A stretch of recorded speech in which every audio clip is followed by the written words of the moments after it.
Daily. Taste the Daily. Chennai Mogappair பகுதியைச் சேர்ந்த மைத்திலி என்ற பெண் கணவனை இழந்த நிலையில் 24 வயது மகள் ரித்திகாவுடன் தனியாக அடுக்குமாடி குடியிருப்பில் வசித்து வந்தார். தந்தையில்லாத மகள் என தாய் மைத்திலி பாசம் காட்டி வளர்த்த நிலையில் பருவ கோளாறு காரணமாக ரித்திகாவின் பாசம் ஷியாம் கண்ணன் என்ற இளைஞர் மீது காதலாக மாறி உள்ளது. கல்லூரி தேர்வில் அரியர் வைத்திருக்கும் மகளின் காதல் கதையை கேள்விப்பட்ட தாய் மைத்திலி மனமுடைந்து போனதாக கூறப்படுகிறது. தாயின் கண்டிப்பை மீறி அடிக்கடி காதலனுடன் வெளியில் சென்றுவிடும் ரித்திகா இரவு நேரங்களில் தாமதமாக வீட்டுக்கு வருவதை வாடிக்கையாக வைத்திருந்ததாக கூறப்படுகிறது.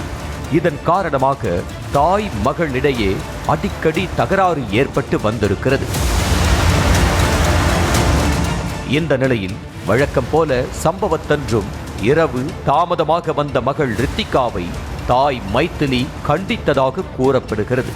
இதனை அடுத்து வீட்டிலிருந்து கோபித்துக் கொண்டு வெளியேறிய ரித்திகா காதலன் ஷியாம் கண்ணனை அழைத்து நடந்ததை கூறியதாக சொல்லப்படுகிறது. நீண்ட நேரமாகியும் கோபத்துடன் சென்ற மகள் ரித்திகா வீடு திரும்பாத நிலையில் மைத்திலிக்கு பெத்த மனம் பதறி இருக்கிறது. இதனையடுத்து மகளை தேடிக்கொண்டு தாய் மைத்திலி செல்ல இரவு 11:30 மணியளவில் பாதி வழியில் காதலன் ஷியாம் கண்ணனை அழைத்து கொண்டு வீடு நோக்கி வந்திருக்கிறார் ரித்திகா. மகளை பார்த்ததும் டென்ஷனான தாய் மைத்திலி தடித்த வார்த்தைகளால் பேசி கோபத்தை வெளிப்படுத்தி இருக்கிறார். அப்போதே ஷியாம் கண்ணனுக்கு ரத்தம் சூடாகி இருக்கிறது. காதலியை தகாத வார்த்தையால் பேசக்கூடாது என தடுத்து நிறுத்த ஆத்திரத்தின் உச்சத்தில் ஷியாம் கண்ணனையும் தகாத வார்த்தையால் மைத்திலி பேசியதாக கூறப்படுகிறது. இதை கேட்டு கோபமான ஷியாம் கண்ணன் திடீரென மைத்திலியின் கழுத்தை பிடித்து நெரிக்க மைத்திலி மயங்கி விழுந்திருக்கிறார்.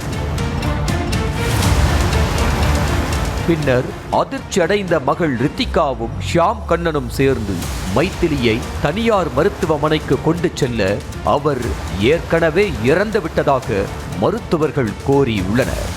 இதனை அடுத்து JJ நகர் போலீசார் வழக்கு பதிவு செய்து விசாரணை நடத்தி வருகின்றனர்.